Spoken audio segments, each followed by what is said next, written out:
seminar of the Ukrainian Research Institute here at Harvard. I'm delighted today to have my colleague of many, many years by now, believe it or not, almost 30, George Grabovich, our Dmytro Chizhevsky Professor of Ukrainian Literature. Professor Grabovich actually got his degree here in comparative literature and became an assistant professor here at Harvard in 1975. But by the time he got to 1983, he was named the Dmytro Chizhevsky Professor of Ukrainian Literature. So he didn't take long to do that, to get an endowed chair. He has done many things in our field to bring the field, to elevate the field, as was envisioned by the original founders of the Institute, Omaryan Pritsak and Ihor Shevchenko. So we have an institute here. Professor Grabovich founded an institute in Kiev, Kritika Institute, 4 years after he had founded Kritika Publishers there. Now, one of the very, very important publications that come out monthly is Kritika, which is a kind of New York Review of Books or a Polish Kultura in a Ukrainian setting. And it is certainly one of the most important journals now, scholarly journals in Ukraine. He has also served as president of the Shevchenko Scientific Society. I think he just actually stepped down after 6 years, beginning in 2012. And he is also head of the Institute of Shevchenko Studies at the Ukrainian Academy of Sciences, Arts and Sciences in the US. He has a number of awards, but let me just select a couple. An honorary doctorate degree from Kiev National University, and he won the Antonovich Prize in 2008. His books are many. We begin with his very important translation of Roman Ingarten's Das literarische Kunstwerk, the literary work of art, where he provided an introduction. And then he wrote the first edition of Towards a History of Ukrainian Literature, which is very much a revisionist look at how Ukrainian literature was viewed over time. Since then, it is now in its third edition, I think, quite enlarged. He then wrote The Poet as Mythmaker, study of symbolic meaning in Taras Shevchenko, which is one of his major fields. And that has been, of course, translated into Ukrainian as well. And more recently, he's collected some essays under the title of Teksty and Maski, and then produced a wonderful volume of Haidamaki, the poema and criticism, in 2013. Lately, and I'm not sure, this may be connected with an exhibition in New York, that he produced a book entitled Taras Shevchenko, Poet, Artist, Icon, 1814 to 2014, for an exhibition there. He has taken a number of different viewpoints on Ukrainian culture. One of his favorite words is mystification. And another is national poet. But today he's going to mystify us in a different way. He's going to take one of the most famous symbols of Ukrainian culture, that is the bard and his bandura, to talk about Stalin's war against the bards, and it is entitled. I will get the exact title here. It is titled Stalin's War on the Kobzars and Mykola Bajan's Blind Bards, the Slipsi. Now, before we begin, I just have to say that because of a meeting that was planned before this talk was even planned, I myself have to leave about 5:15. So when we get to the question and answer period, we're going to turn to Dr. Halina Hrin, who will guide us through that portion of the program. Now I'll turn it over to Professor Grabovich. Well, thank you all for coming. This to me is an appearance before you in a new hypostas, and that is as a translator. Because, and I still remain also a teacher of literature. I haven't given up on that. But the subject is a translation of Bajan's poem, Slipci, which I have done, and which I hope to comment on now. But not only that, this is how it looks in the edition that I've been using. This is the text that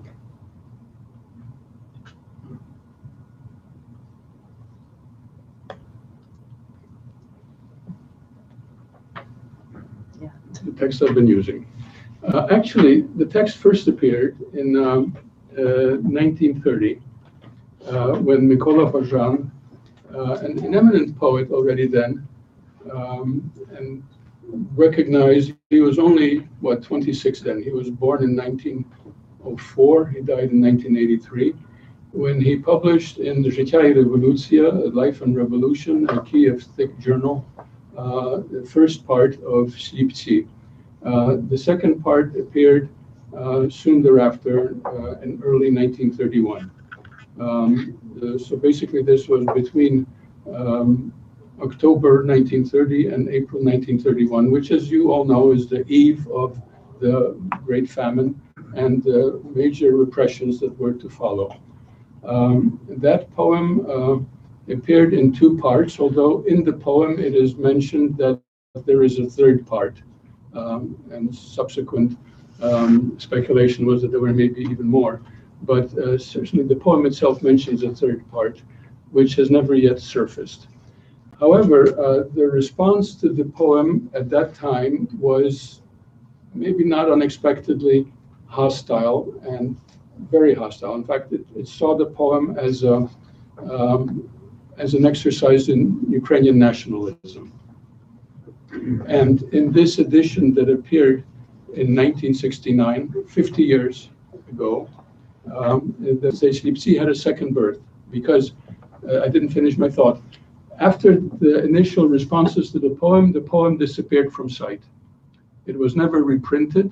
It was never mentioned in any history of Bajan's writings or of Ukrainian literature. It was like an empty space.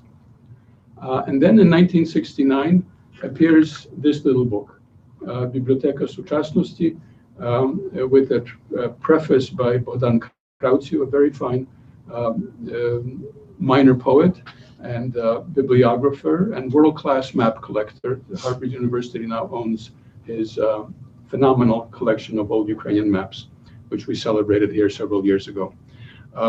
So the poem got a second life, as it were. The text, however, remains still somewhat spectral, difficult to assess. After independence, it was a very long time before it proceeded to go into a new edition of Bajan's works. And now in that new two-volume edition of Bajan, it is included with this version serving as our basic text. There is a corrected version of that text, which is in the archive of the Institute of Literature in Ukraine, with Bajan's own corrections, which still remains not exactly accessible, and I will refer to that later. I'm working on it too. However, the fact of it having been absent for such a long time is only half of the issue. The real issue is that Bajan himself, having the opportunity supposedly to conclude the work, never took that up. It was left incomplete. And I think one of the things that I want to develop here is an examination of that development. The aporias, or the problems, as literary critics like to speak of it, is that the poem presents is that this is a text that is very difficult. It does not lend itself to easy reading. So it's not only that it was not available, but when it was made available, it did not seem to register any particular response. Over the years, I remember basically only two efforts at talking about the poem, and both were done by my students. One was by George Mikhaichuk in English something like in the mid-1980s, and another by Andrei Bondar, who wrote about it in Suchasnis in the early 2000s. I myself, even though I taught it continually in my courses whenever the course merited attention to Bajan, never did write it, did write anything on it, but of course I was continually thinking about it. And by 2011, I was also beginning to translate the poem for my students. So by 2016, the poem was actually translated, but not entirely complete. And then when I found out, or when the people who were doing an edition of Bajan's poetry, which is planned for the end of this year, found out about this, they very insistently urged me to contribute this to that edition, and I agreed. Although with the caveat that I do want to return both to the translation, which I felt was a bit rushed to get it done so quickly, even though it took 8 years to get to where it was, but especially the introduction, because the poem is presents a wealth of issues and problems, and the 20-page introduction that was the maximum that they could afford in a large volume devoted to any number of Bajan's works was not adequate. So this is still something that is anticipated for the near future. What I would like to begin is, I'm sure that almost everyone here knows, first of all, many of you know Ukrainian, but I'm not sure whether you have read the poem, but certainly you know who the Kobzars and the Lirniki are. But let me sort of begin with that.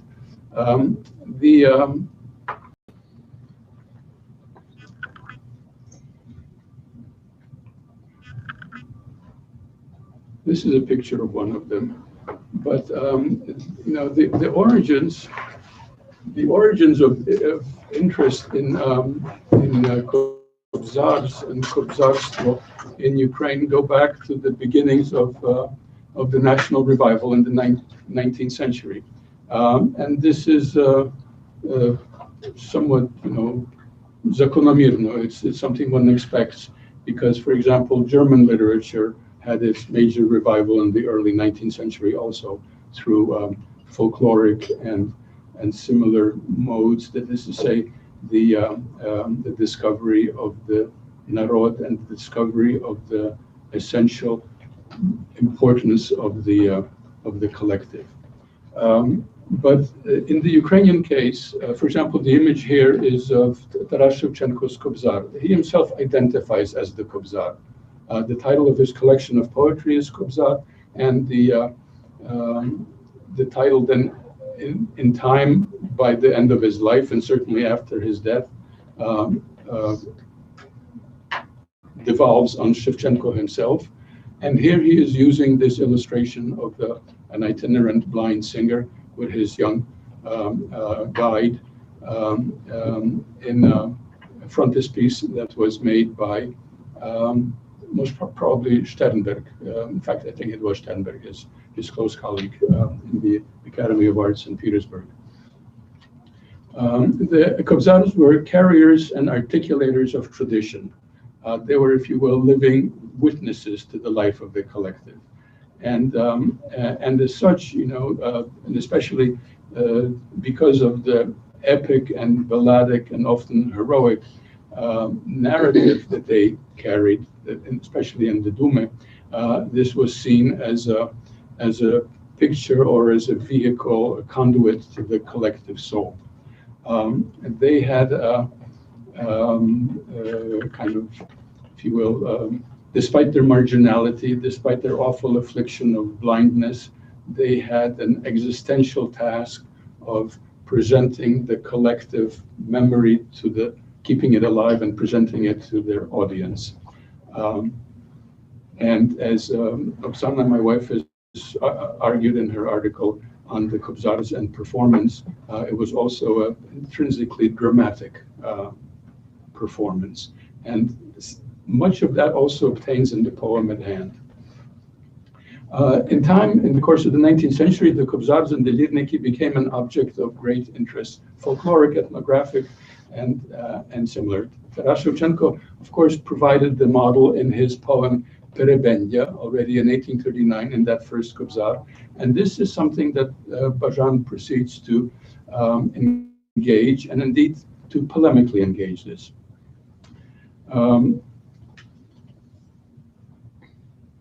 The attempt at characterizing Bajan's work in terms of a particular ideology was entirely natural for the time in which it appeared. The bards were an object of ever-growing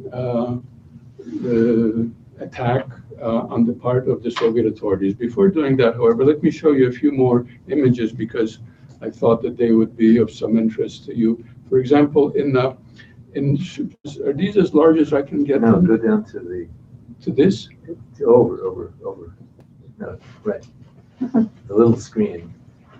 Okay. I see. All right, sorry. There you go. Yes? Good. This is, for example, Shevchenko's Kobzar Bandurist. It appears already this is made already in 1843. In this case, the original was lost. We see this from a photograph, but he himself was also dealing with this theme as a painter, not just as a poet. An earlier work here is simply called Molodei Kobzar, also in 1843. The Kobzar image interrelates in Ukrainian folklore and in Ukrainian lore also very much with the Kozak Mamai image, which you see here in an early rendition from the early 19th century, where the Cossack is at the same time a troubadour-like character with his instrument in hand, but his tools of trade are with him, the sword and the horse and occasionally a spear, as in this next instance.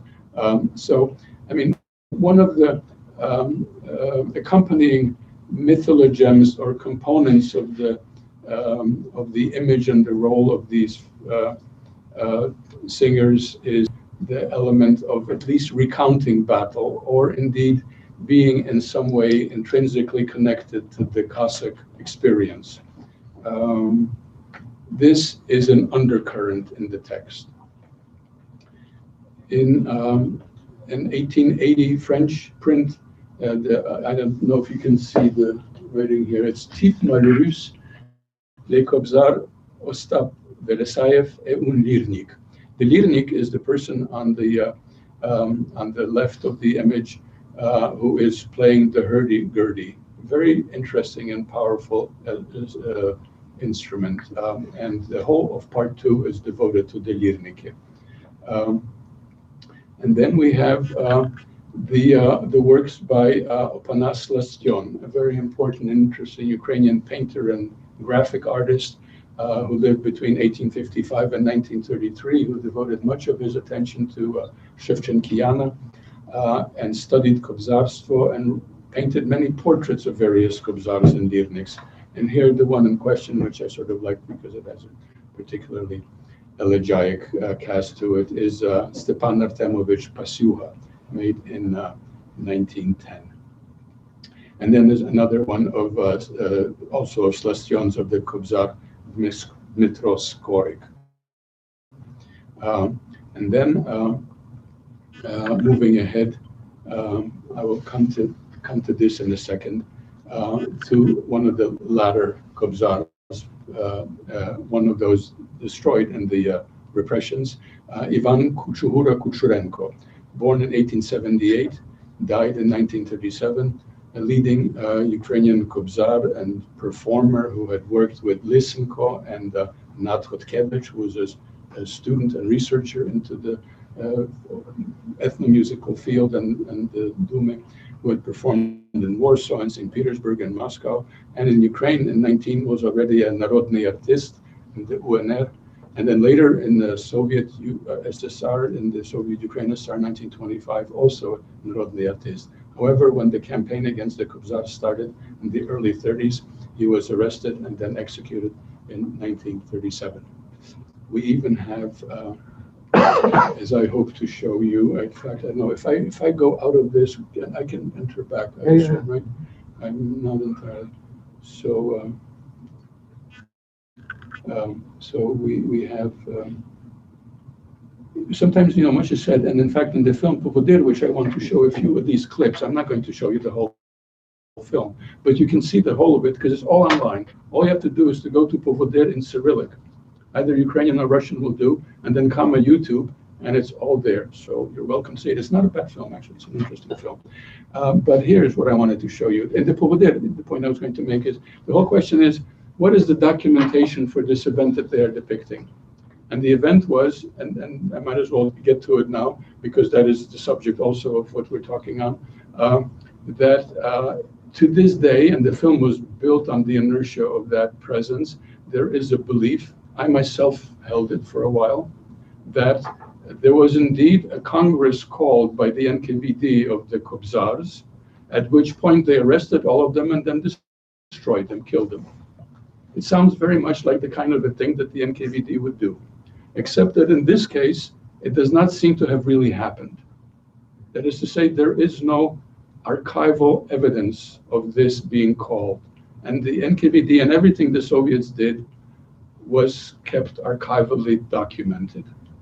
Although, of course, archives were destroyed, and that underlies the principle of the film, which argues that even though the archive or the document is missing, the witness was there. And the film is about a young boy who serves as a witness, both as a guide and a witness to these events. It's worth seeing. But here we have a document. It's very small. I'm not sure you can read it, but I will read it for you. It says, Выписка из протокола там заседания особой тройки по Харьковской области. These things are always, of course, in Russian. And then it says, по обвинению, Kuchura Kuchurenka Ivana Yovича. And then it says where he was, Ukrainca, pensionera Kobzarya. The verok, the verdict is расстрелять. And it's signed by whoever the leader of this was, just a Skudel. And it's dated the 8th of November, 1937. And there are many of these. So it's not as if these were absent, that are non-existent. So the issue is not that they were all captured in one dragnet and destroyed, but in fact, Kobzarstvo was destroyed. And they ceased to exist until independence, when they began to reemerge. And what that image that I wanted to refer back to you, because this leads us also to the background here, I think we can retire for the moment.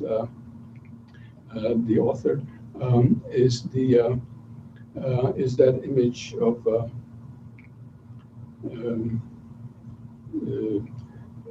some of the statements made by the because these are pages from this book, which is falling apart, but that's how they made them in the early 90s, which basically is a collage. I want to read just a few of the particular statements there of what is being said in the press, the popular press in musicology in Ukraine. So, for example, one of them is Геть класового ворога з естради рок-клубу. Eliminate the class enemy from the stage of the workers' clubs. Or Пильніше контролюємо кобзарів. Let us be more vigilant in our control of the Kobzars. Or here is a good one. I have a text, I've translated this so as not to struggle over it, but now I have to find that.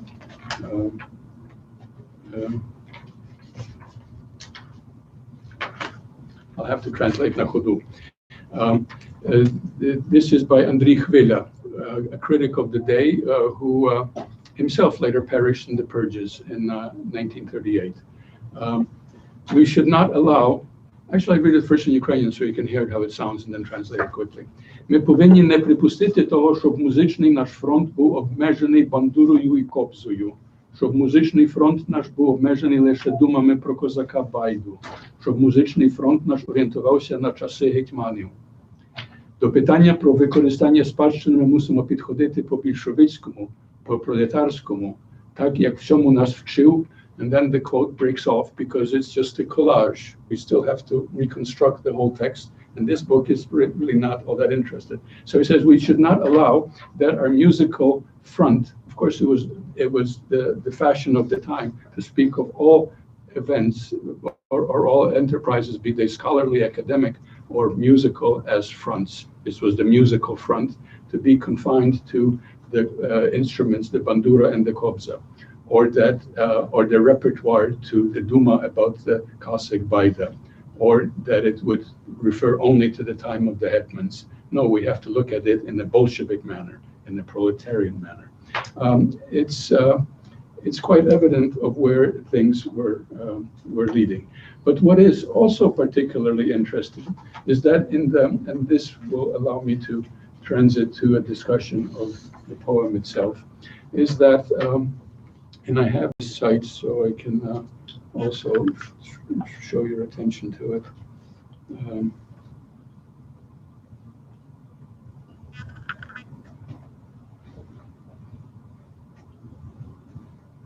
No, not this, sorry.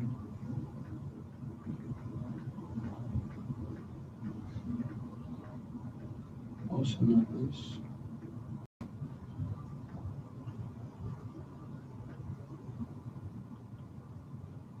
No. Anyway, this is from a site that is on the internet called Slavs.org UA, and it focuses particular attention on this Rozstreляний z'їзд кобзарів, the one I was just speaking about. What it also addresses is the way in which writers, to quote the text, were also utilized in the harassment of the Kobzars. Thus, Yuri Smolej wrote, "The Kobza conceals within itself." Yuri Smolej, a well-known writer of the time, who later also tried to speak in the 70s and 80s a bit more critically of the Stalinist years. But this is a quote from him. "The Kobza conceals within itself a certain danger because it is exceedingly strongly tied to the nationalist elements in Ukrainian culture, with the romantic spirit of Cossackdom and the Zaporozhian siege. This past is what the Kobzars incessantly strove to resurrect. The Kobza is weighed down by the medieval rubbish, chlam, of the Zhupan and the Sharovare. The Zhupan being the the coat of the Cossacks, or those who were affecting Cossack dress, and the Sharovare, the baggy pants of Turkic or East Asian origin, actually. But then going on more pointedly, Mykola Khmylovey called for an end to the Kobzarification of Ukraine. This is called Zakobzareniu Ukrainy, and to eliminate the Kobzarified psyche of the Narod. But they were all outdone by Mykola Bajan in his poem Blind Bards, in which he calls the Kobzars whiners, kihliyi, and stinking abortions, and the basis of their repertoire are 1,000-year-old heroic epic poetry, 100-mouthed accursed songs. And then finishes, "Let God be Mykola Bajan's judge, but as a Kobzar and as a Ukrainian, I cannot forgive him such lines as," and then he gives a quote, which is actually a conflation of two separate parts of the poem, which basically these are the two quotes. You will see in what context they appear. "You'll die like a dog, like a banished stranger. Put an end, you holy fool, to this monstrous game." And the other part, which is this what I just quoted is from part 2. This is from part 1. "I believe," this is the alter ego of the poet speaking, "I believe not with the Kobza, I believe not with the Lira, I believe with the flame of my heart and my range." By the way, in this instance, I should also show that there was much is made of this, and this is interesting that a poet like Ticina was not averse to showing himself with a bandura, even in times of crisis. This is Ticina with a bandura and with his clarinet.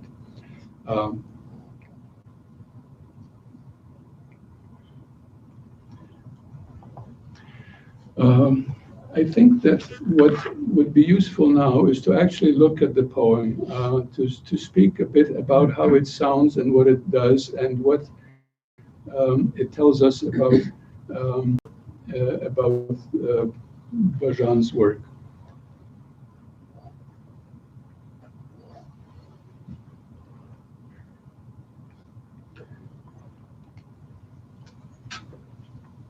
It begins with a kind of a long, it's a kind of a description of the setting. The poem is all about voice and dialogue, but the approach to it is sort of mediated and indirect. And I simply wanted to give you the sound of the poem. And I suppose I should also do it maybe first in Ukrainian. Let me do it first in Ukrainian, and then do it, and then go to the English, because I would assume that everyone will understand that.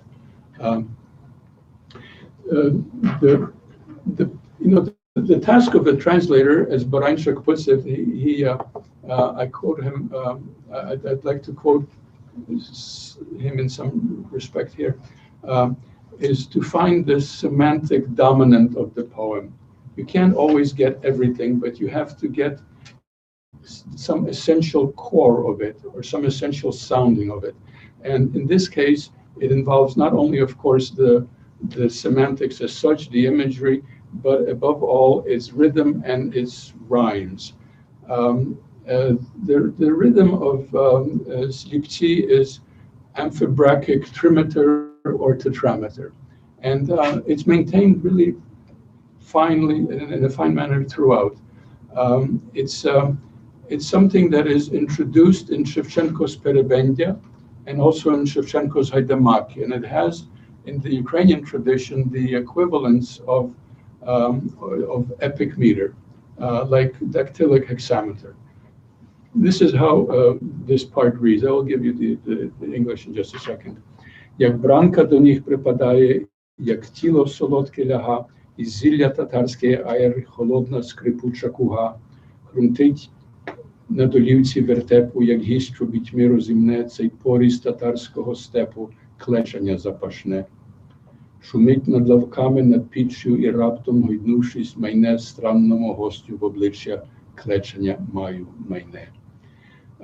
These are not entirely normal sentences. It's a long run-on of three quasi-sentences, and it's rather indirect. This is how I've tried to translate it. Like a slave girl embracing your feet, like a sweet body clinging, the gentle aroma of sea sedge and the cold crackling reeds that crunch on the floor of the cottage when trod by the boots of the guest, release a bouquet of the Tartar steppe that drifts over the table and the massive tile stove and quickly caresses his face with the lush breath of May. He shudders and stops in the doorway and listens intently again as the fragrant spray tingles, as a fly does its buzz on the pane, a sublime minuet of half-muted sounds, then whirls and ascends to the roof beams where the carpenter's rhythmical carvings compose ancient runes of needles and leaves. And in this fashion, it seems to be quite sort of low-key and almost, if you will, lyrical, except for the fact that that entity which is being described is going to be given to you in the space of two contiguous sentences in total opposites. And it so begins the essential structure of the poem, which is one to give you this sense of paradox and aporia. And everything that he says in his very language seems to have a double bottom. So he's describing the house into which this blind man, because what he is describing, let me say, is the so-called Odklinshchina. It's a ritual whereby a young adept, a person who is to become or attempting to become a member of this guild is being interviewed or examined. And then if he passes that examination, he will be accepted into the guild and become one of them. This is maintained by Bajan only in a few externals. The bulk of the description goes into another direction. But it is not at all, as I will argue and hope to demonstrate to you and persuade you, it is not only a debunking or a negative, let alone a vituperative or satiric depiction of the Kubzars. Anyway, so this is how it describes the house. The house is a form that is simple and stark. The trussing and sash made of oak are mortised and muscular shoulders of stanchions. Powerful buttresses embrace and enfold this costly and opulent treasure chest with cross beams and thick, bulky ropes to knit up the dry, rotting rafters. So it's like a treasure chest, yes. But then the very next sentence, it's a chest full of mold and bloated by fumes, effusions of mildew and musty old clothes, the smell of greasy mouths and still greasier meals, and the cloying sweetness of lilies. Any moment it would broil and boil up, a silence of weighty and pretentious rites, raised like a chalice and poured out by the bushel. And I need to skip because obviously I can't read the whole poem, and we have till when? What is the limit that I have? Well, are we already over? I not quite, but I think you better keep going because how about another half hour? Oh, all right. Yes, I mean I will try to get as much said. I mean, theoretically you should be done in 5 minutes, but I think we're just getting going here. So yes, that's an hour past, Linda. I'm sorry. That's an hour past. Oh, I see. Yeah. It's 5:15. So I think we'd like to hear about the poem. So please, yes. Yes. Yes. So I do have about what, another 45 minutes? Well, maybe half an hour. Half an hour? Okay. Well, whatever. Okay. What I wanted to do in particular is to show you how the poem is constructed to provide a kind of utter dramatic intensity, and at the same time to provide a kind of to and fro between not so much depicted characters as depicted ideas. It's a poem where voice is all important, and there are many voices that are raised, but only one is named, and that voice is that of Perebendya, who is Shevchenko's character. And he is depicted in a more ominous way.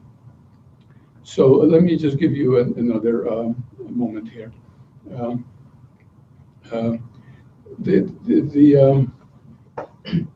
As the sound is made on the bandura, they're sitting waiting for the event to begin.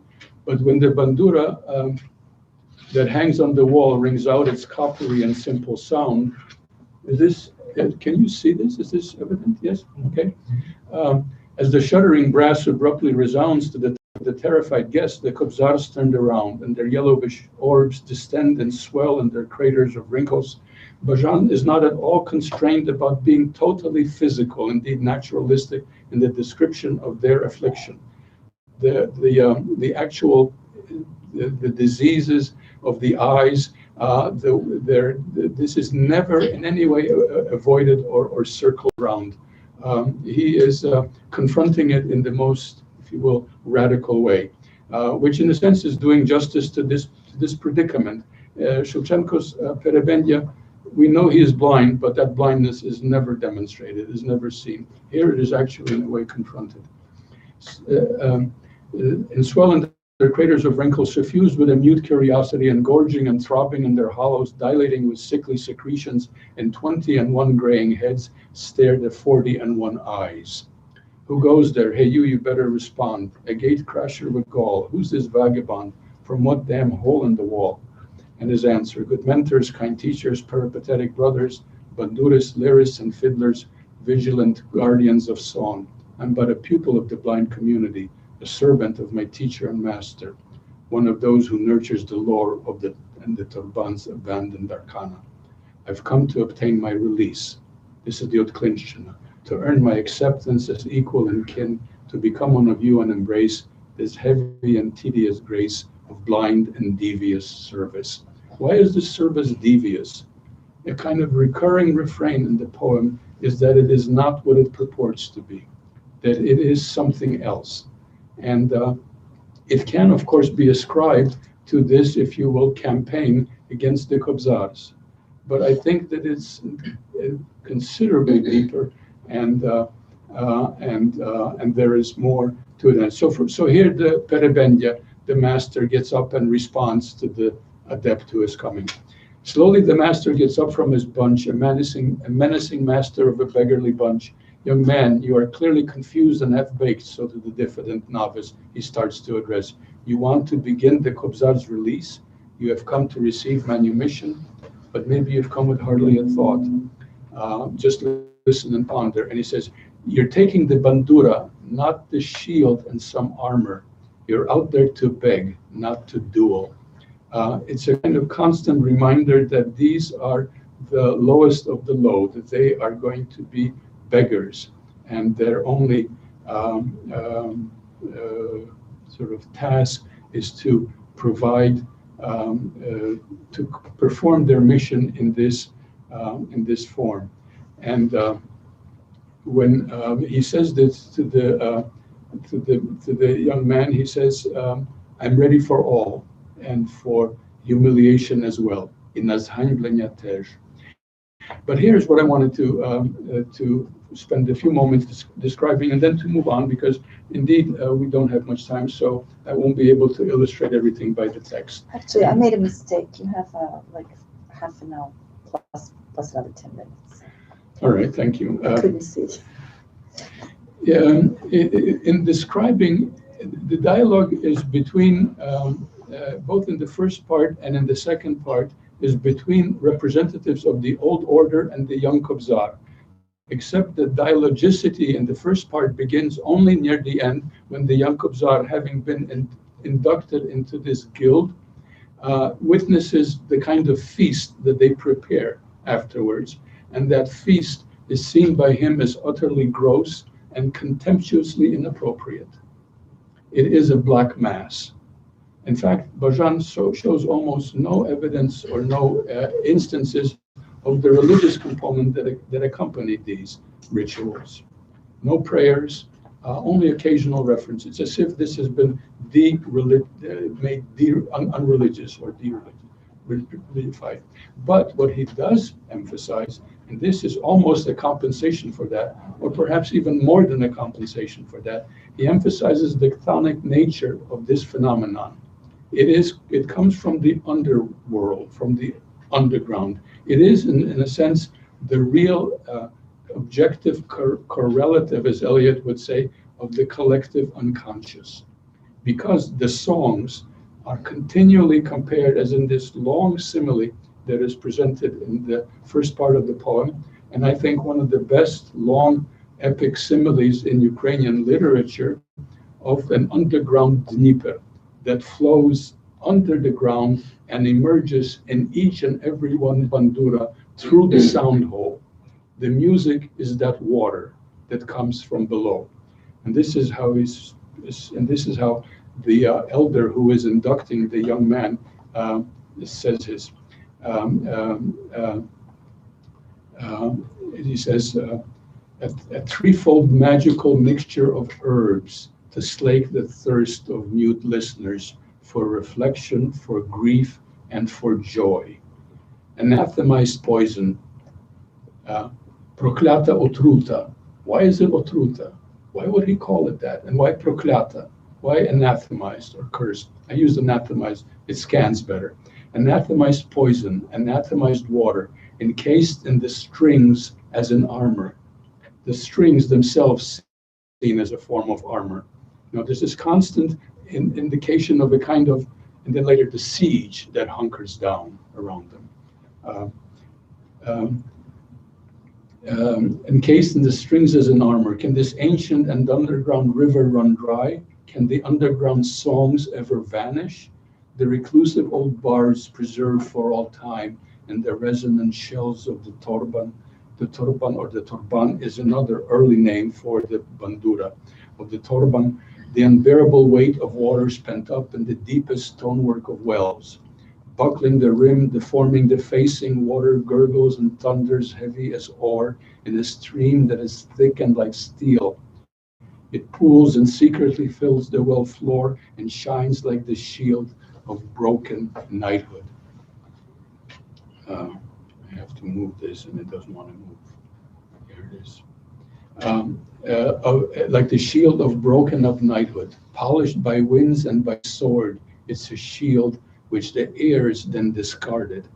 Now, given the fact that this poem is being written in 1930 and in 1931, it can as well be also a reflection on or a rebuttal to the attempt at calling the Kobzars as simply class enemies and representatives of the upper of the retrograde and counter-revolutionary upper classes, as they are then later depicted.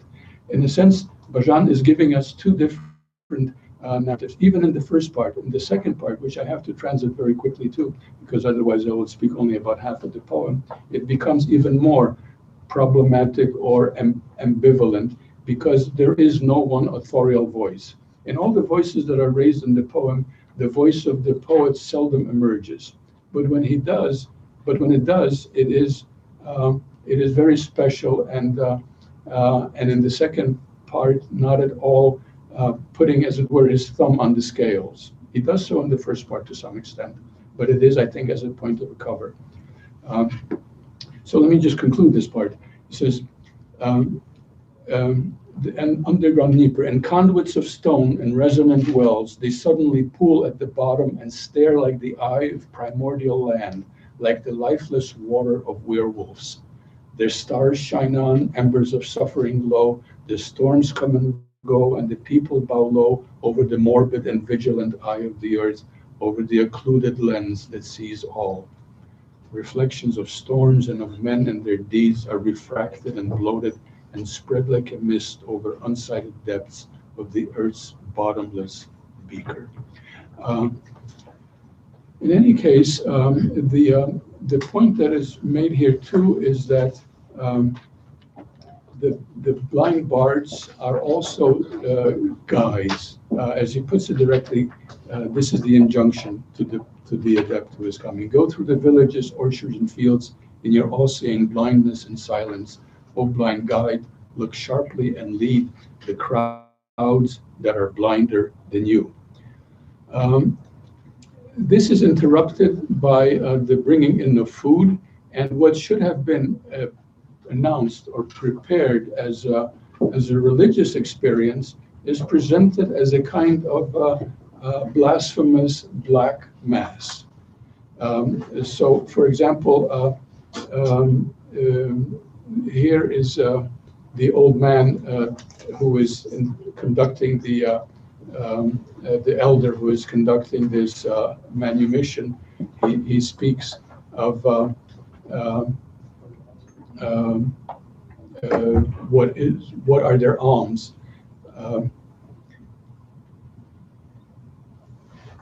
We've been trudging for ages over roads that are anguished, through lands that are anguished, through years filled with malice. As if at beheadings and squares and maidans, we would place our sacks and turbans like heads on the chopping block, and spread out our hair like pennants in puddles and dust, and in grief and in lies. Breaking our neck, we would silently lie, knowing the dirt like we do our alms. Knowing the earth and their arms on every crossroads lie the moaners, the lyrists, complainers, and felons. Their sickening beauty, some booty, some crumbs and some dust, miserable green pennies from orphans, and the widow's black crusts. On every crossroads a blind head gapes with its trap for prostrated souls, necrophagia's terrible maw. This is an introduction to the feast, a total opposite of these pitiful alms that are given on the bazaar. I will need to go forward here. So, for example, here is how it is the depiction of of the actual foods that are brought. Um, there is still an ongoing discussion about what is this for, and are they mainly guided by reason or truth and becoming, and then it's interrupted. It's coming, it's coming. Stews made by nuns and some borscht with buns. Yes, send us, O Lord, some good borscht. And breasts and chemises, some bacon and onions for a heart that is hungry and a soul that is famished. And on platters and pallets and plates and in bowls with congealed gobs of fat they bestow with gargantuan arms a sublime hoard of dishes that steam and swell and bloom and waft their voluptuous pennants. Heavy as the earth and imperious like the earth, victuals clotted and massive float up to the surface of the placid table. And then a long depiction, echoing various long depictions in the Aeneida of these gargantuan feasts. So there is a whole, if you will, intertextual tradition that is depicted here.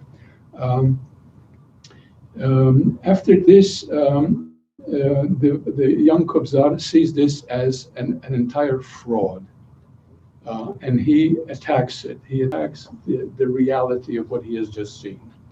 And he says, enough, my worthies. I now understand from your orotund litanies, from each of your homilies, the mendacious profession of the blind Kobzars. It's now put directly. And this is both the young man speaking and also the author through him, as it were. Its mendacious profession of the blind Kobzars is to avoid sowing fear among those who have power, the nobles, the gentry, the lords, and the squires. Your sour and accursed underground river is chained for all time in a channel of ice. Your backwater ponds and blind homesteads, your wellspring somnolent waters, are only a trap and a nighttime temptation.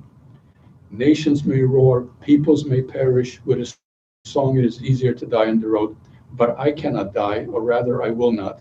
This is one slave and commoner whose back you won't break. This is his sort of credo, his expression of his, I don't believe in your path and your prophecies, so kill me, crucify me. I don't believe in your Our Father or symbol of faith and the slavish humility of ages. I believe not with the kobza, I believe not with the lira, I believe with the flame of my heart and my rage. My humble offerings will be for the serfs, the peasants, the common man. This is my offering, the humblest of alms. And it ends in this fashion. I've peered into the eyes of the insatiable bards, and though blind, I saw the hearts of the blind.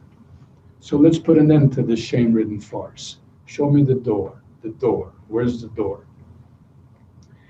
Part 2 begins with a depiction of the scene on the Maidan itself, on the village square. And what sets it apart is that there is no authorial voice here at all. There are only two speakers. But yet the authorial voice is present in the descriptions themselves, because this is a depiction not only of the Kobzars, but a depiction of a Ukraine that is changing from the times of the 17th and maybe early 18th century through the whole of the 18th century and into the early 19th. And it is a picture of a kind of modern period that has little, if anything, in common with the heroic past that the Kobzars are intent at recapitulating and projecting or conveying.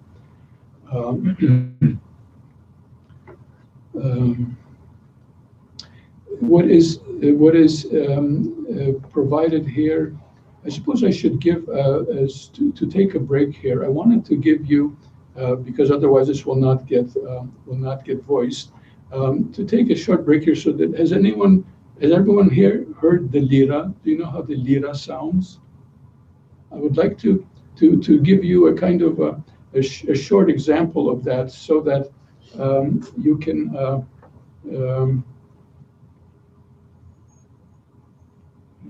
that I have to do it in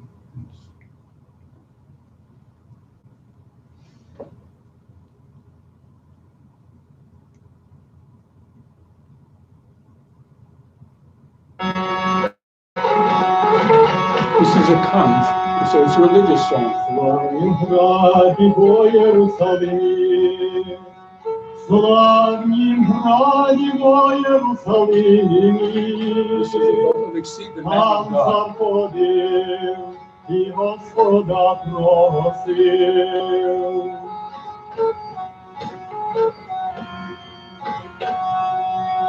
Ой, Господи Боже мій єдиний, ой, Господи Боже мій єдиний,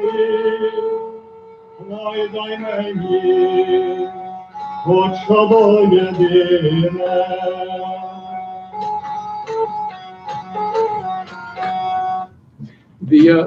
The wailing and lament-like nature of the lira lends itself particularly to depicting the non-heroic, or if you will, the beggarly side of the profession. But the repertoire of the banduris and the lirniki was broad, and it included also that which was the main object of the attention of the ethnographers in the course of the 19th century and the early 20th century, and that was the dume. Again, just to give you an example of how that sounds, and this is from the Duma of the flight of the three brothers of Azov. It's a very powerful Duma too.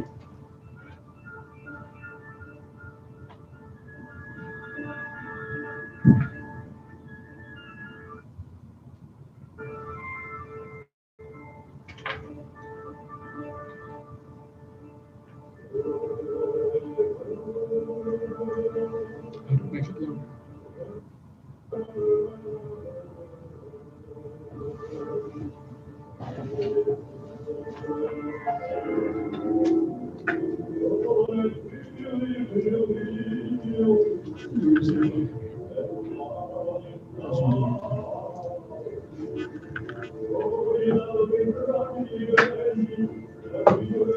Well, you're not hearing this very well, are you?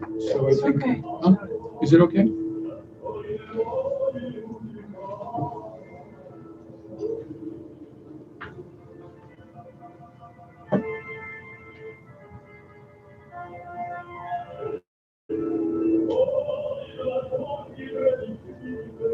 Why are you so silent?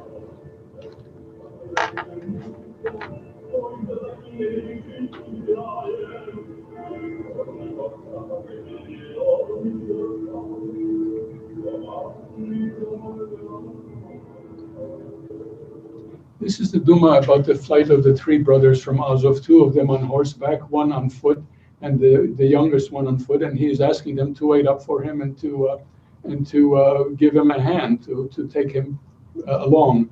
And they say, no, we have to flee. We have the booty that we have captured, and we have our lives to think of. And in the end, they are killed, and he is killed, and it's a kind of a memento mori for the collective. It's a powerful song, but I'm afraid you're not hearing it. Let me try to conclude here, because there are some points that bear emphasis. One is that in the second part, the young Kobzar refuses to take on a povodir. Now, the Kobzar has always had a guide. It's a natural sort of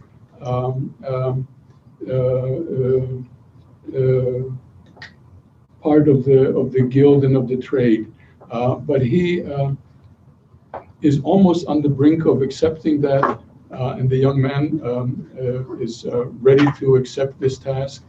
But he says a guide craves the road of the Liris, what drive but unquenchable thirst. Is ironic about it, and then he says, yes, the two of us off on our mission. He says, you tremble, boy, are you frightened? Take heed, for you will learn many a mystery when you wear out your heart like an old pair of shoes. And then he says, my cursed son, I'd rather kill you than take you on as apprentice.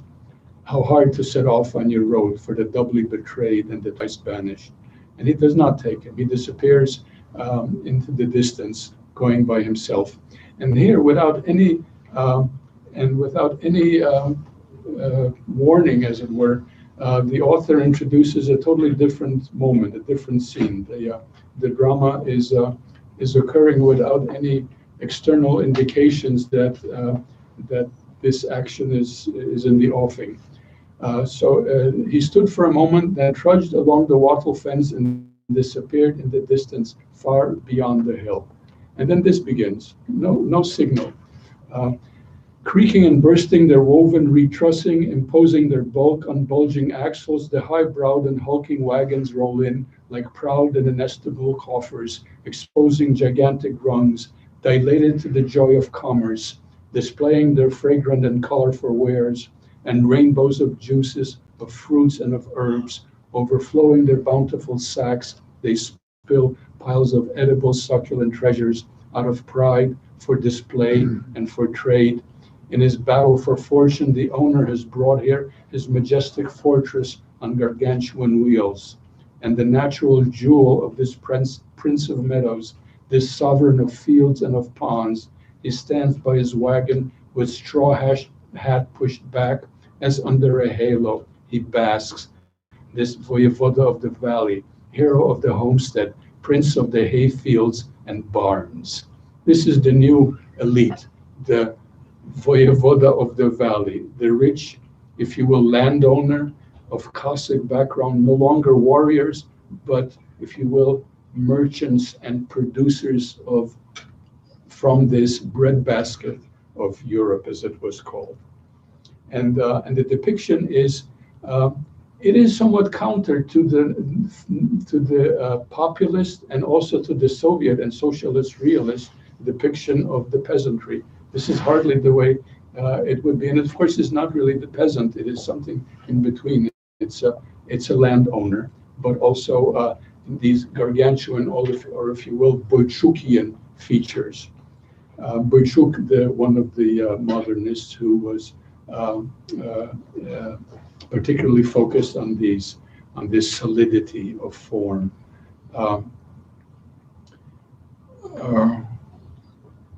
With effort, he puffs out his chest the size of a gate, as his muscles align in great heaps, and his propertied and ponderous blood pulses through his massive body, distending the veins, suffusing the muscles, and flows along the neck and heads for the breast, and finally finds rest on his hips, thick and stout.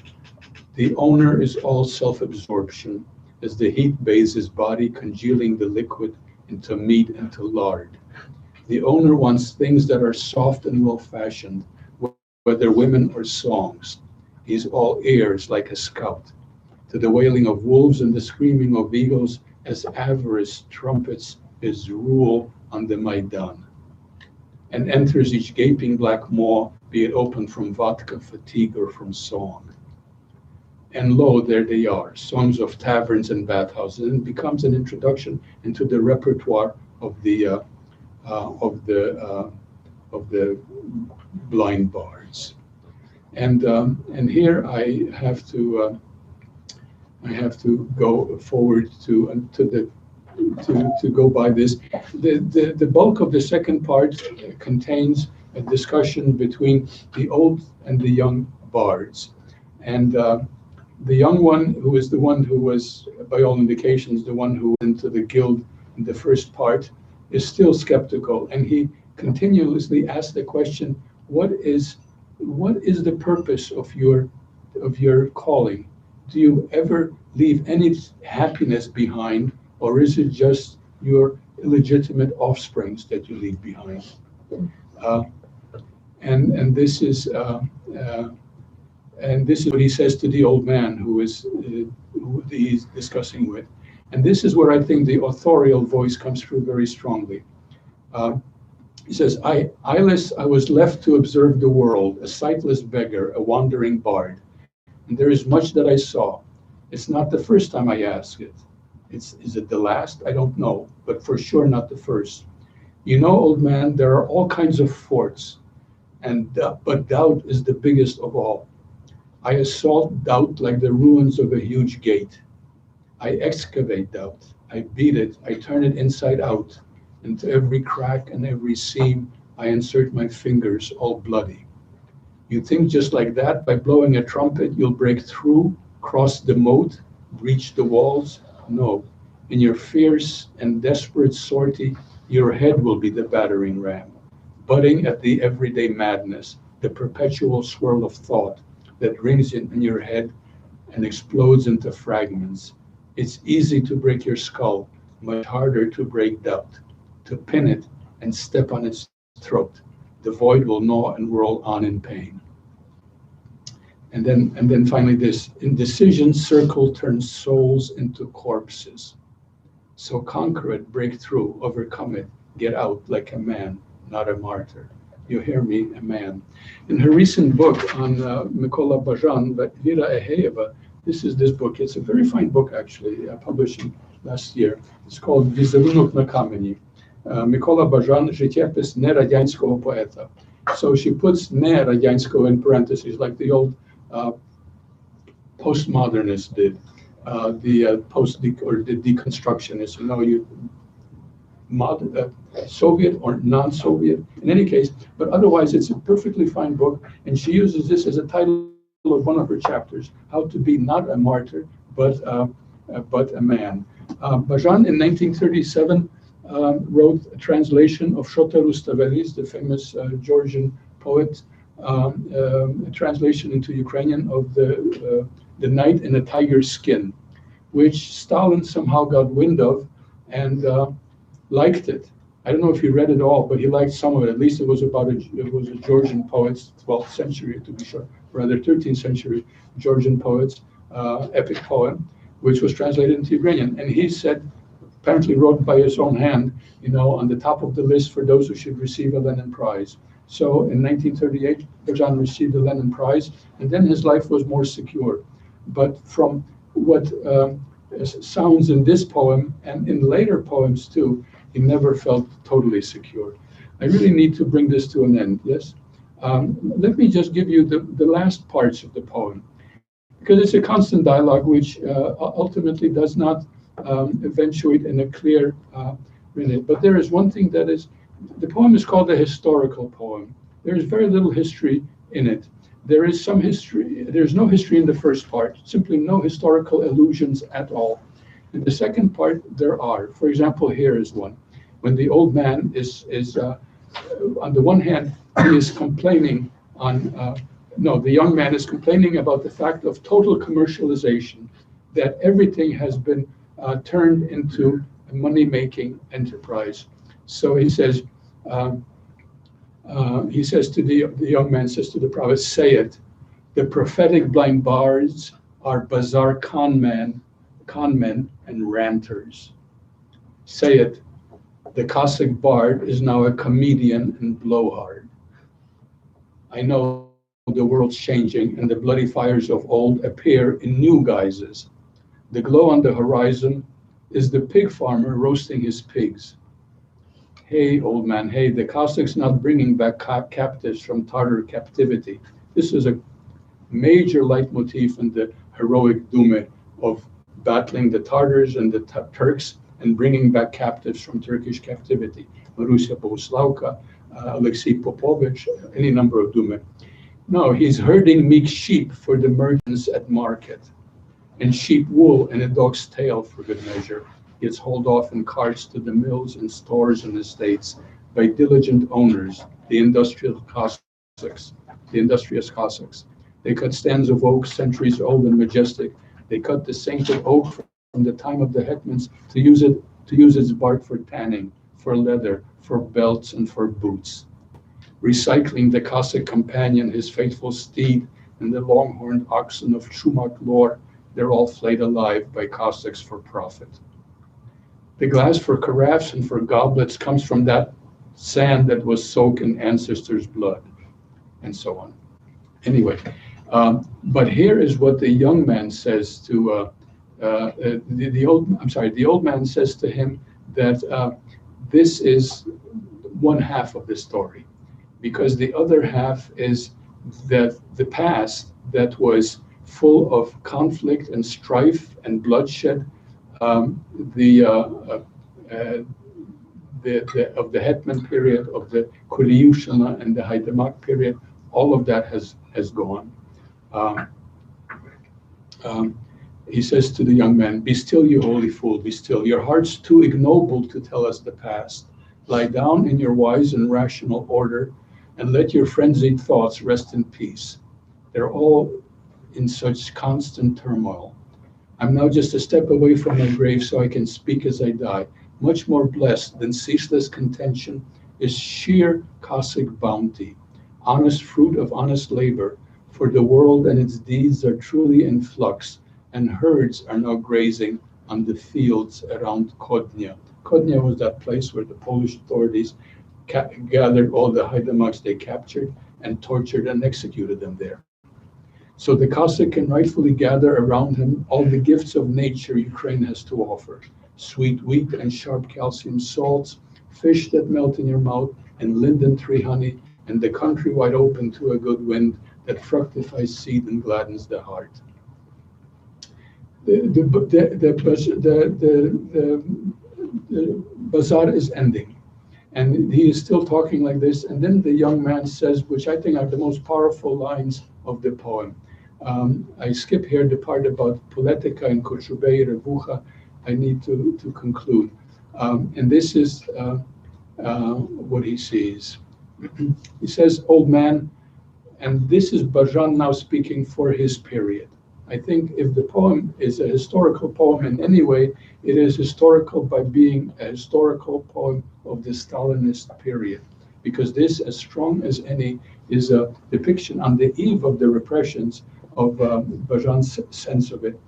He says, "Old man, standing over us is an age like a black palisade, and its shadow is cast on the roads, a shadow like a honed and double-edged sword, relentlessly cleaving its roadway in two.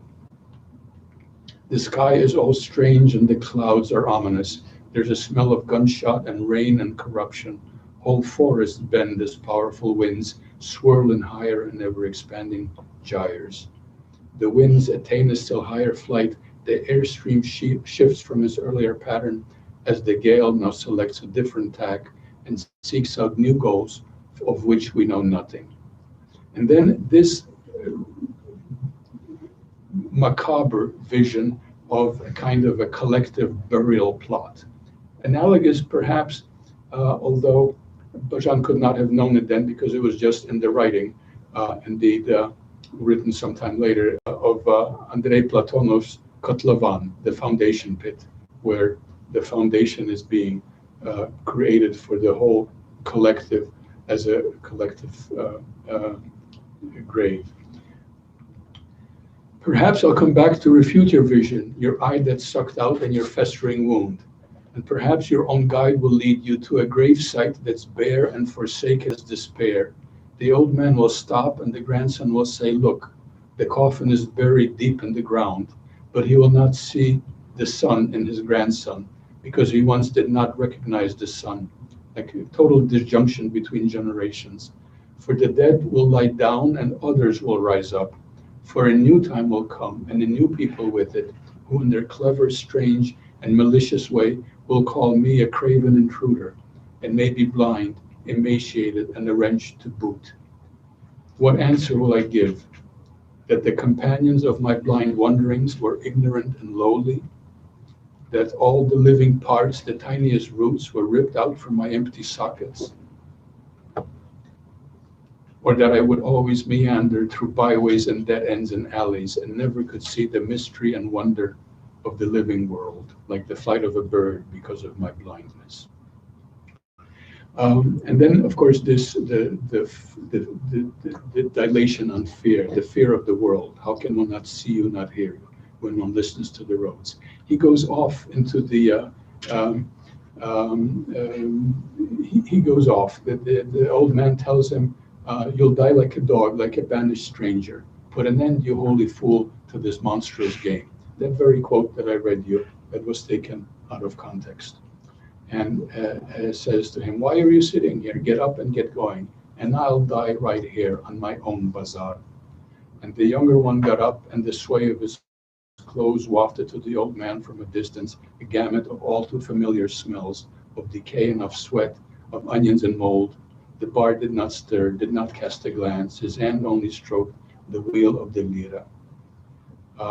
And the intruder was feeling the trail with his hands. He was swaying and stumbling, falling and walking, and stumbling again. He would fall into ruts in large stinking puddles just to get up once more, ever further and farther, fainter and fainter, until the sound of his walk disappeared altogether. And the old man says, "Get up, guide, come get yourself here. Strange specters are roaming around the bazaar. Vague smells and memories and shadows appear. But they're waiting for us in the market roadhouse, in the quiet and warmth of that welcoming inn. So listen here, my naive waif. Listen, my child, to an old and blind bard. The greatest of gifts that may come our way is to listen and hear the peace in men's hearts. Let's go, then, my guide." And my final quote I can sum up in just a minute and a half or less. Bajan never wrote the conclusion. He apparently had the opportunity, and certainly the text could have been attempted at a reconstruction.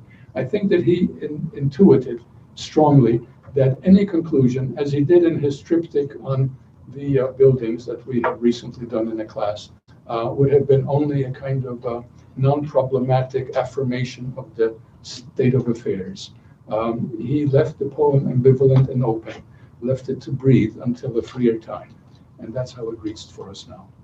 So thank you for your attention.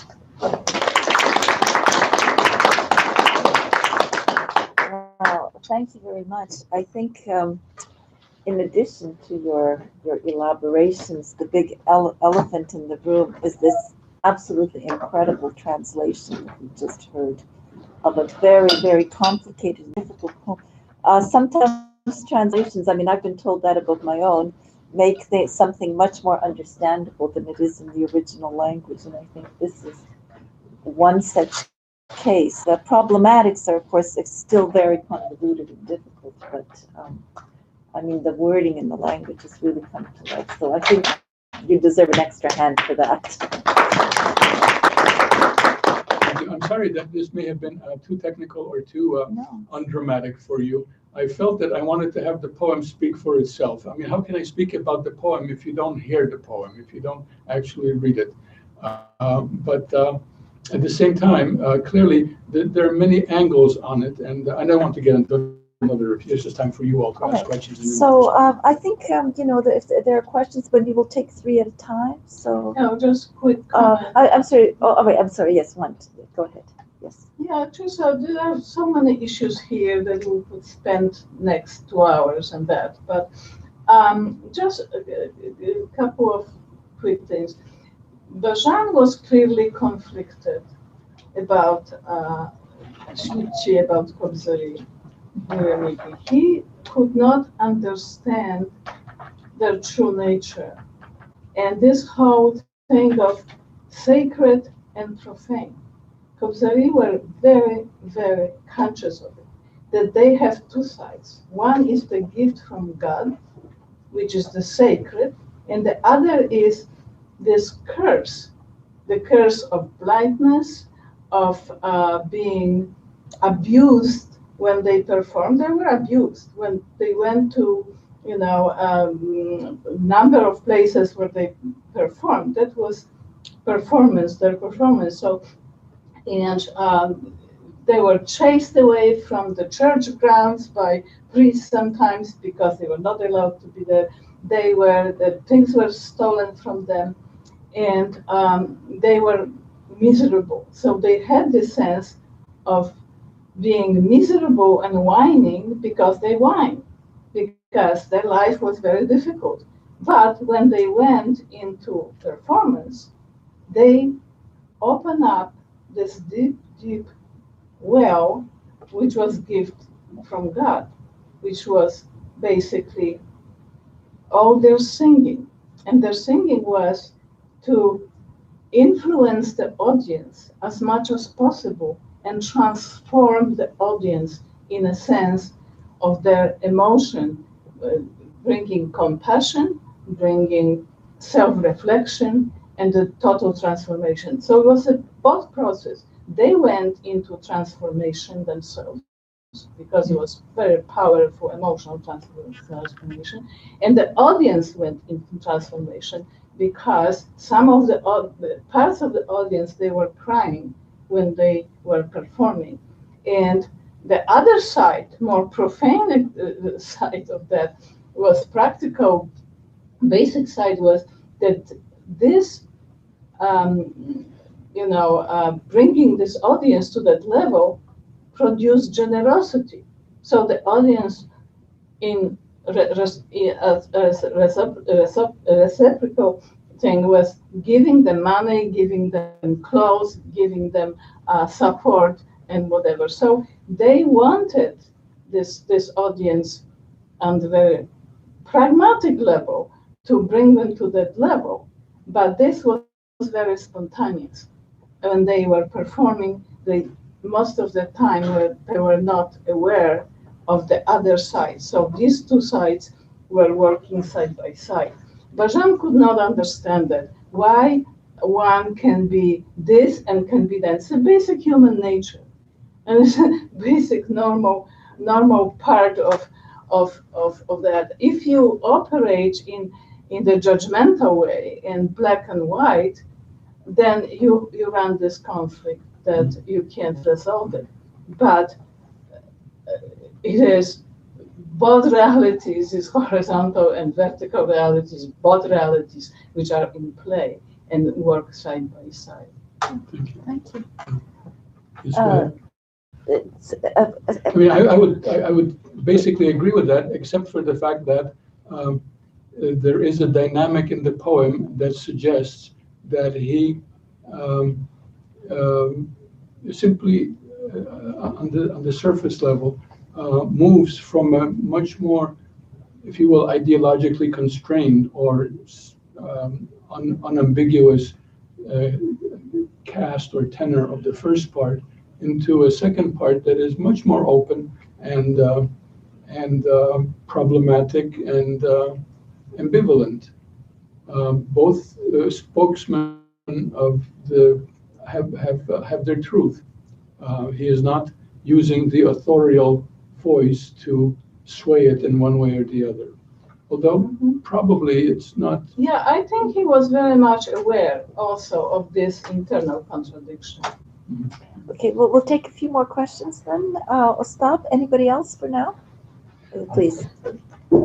Thank you very much for analysis of such complicated literary text and cultural phenomenon. But I'm partly there to disagree partly with some of your generalization about the disappearance of Kobzari and Virniki from the cultural stage of Ukraine after 1930s. I would rather say, based on what I read, that there was some process of officially sponsored professionalization of Kobzari. So there are Kobzar ensembles organized at the local philharmonic administrations, yes, and yes, of course yes. there was officially sponsored repertoire that they could perform and so on. And it's maybe interesting that Kobzari were organized in such a way. Lirniki somehow were totally dismissed from Soviet cultural stage. But nowadays we also see certain tension between those who rather try to reconstruct an authentic way of performing and those who rather perform in this, I would say maybe late Soviet professional concertic way. So there are kind of professional Kobzari and those who are trying to be more authentic in performing the music. So I think my question would be that probably there was a tension between, maybe not tension, but probably there was a feeling of emergence of official control over the Kobzar music already in 1930s. And maybe one could see this poem in light of this new Stalinist attempt of building Stalinist Ukrainian culture, officially controlled, and disappearance of true, authentic cultural trends. Yes. No, there's an article which I have alluded to. It's here it is. It's in this journal Rodovid for 1993, and the article is by William Noel, who used to uh, work here briefly at the Ukrainian Institute. It's called Паралельна культура в Україні у період сталінізму. So this is the idea precisely of a kind of mass organized, state organized new culture to reflect the new ideology and perspective of the state. And the traditional caste and repertoire were all shunted aside, and Kobzari were frequently put into these collective and made to appear, in a whole group of, of 15 or 20 or more. And of course, that was, as you have argued, this was a fundamental recasting, or maybe, I don't know, destruction of the original intent of a kind of internalization of the message. Well, but it started much sooner, because that was the whole Ukrainian literati, who include Chodkiewicz, for example.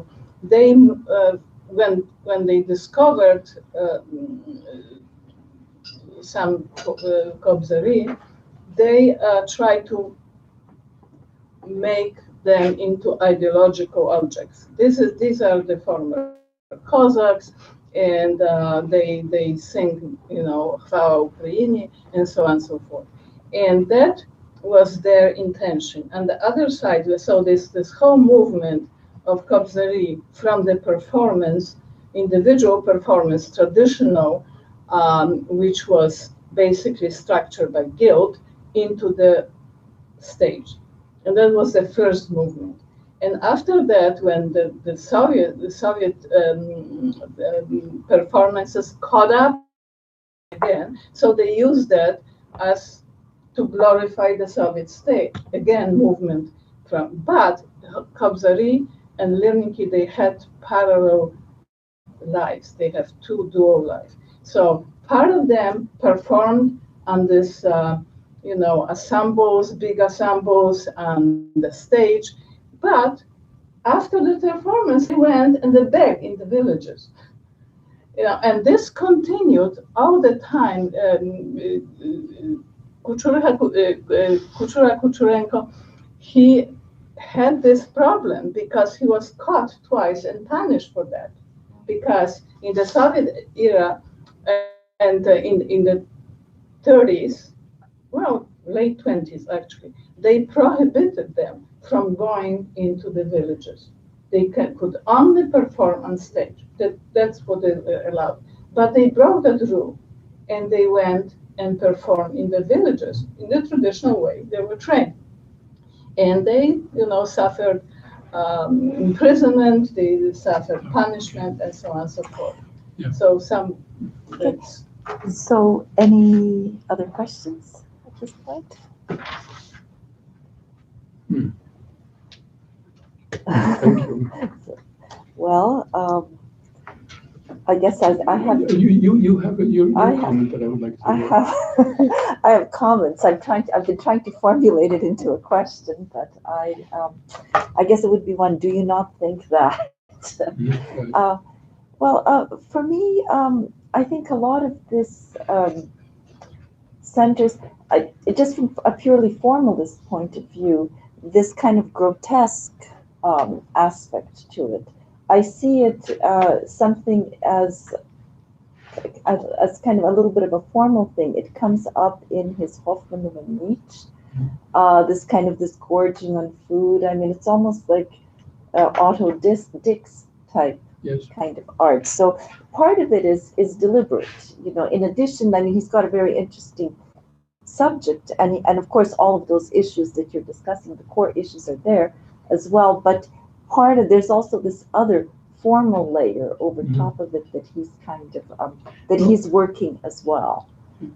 So that would be one of the things. If I can comment on this, what I was actually expecting is to hear more about the allegorical nature of this, because this is what I remember from our discussions, that that any number of contemporary or recent contemporary events could be alluded to in the sense of people being in the profession of being poets and of being carriers of a poetic message, who are now caught in the web of their complicity with a system that is turning them into a spokesman, the kind of spokesman that they don't want to be.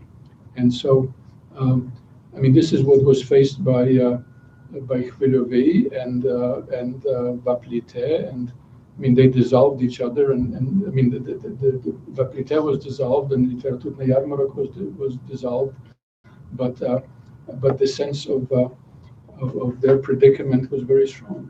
Would you? Yes, I would agree, definitely. And I think also in a more general way, it's about the Kobzari and it's about the historical thing, but it's really what the role of a poet is. What is an artist in society? What is the role? Because these, in fact, they're the poets, they're the writers, and they're the. So I guess in a sense, it's almost like that. Well, I won't mention the film, but it's just like the artists are basically at the service of their society, and it is up to them to be abused. I mean, they're basically.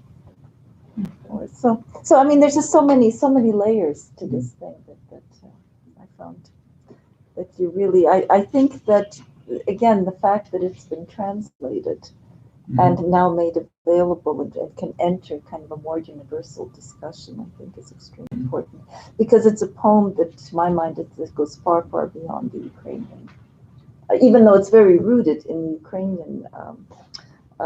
Ukrainian condition. Say it really is very much a universal poem.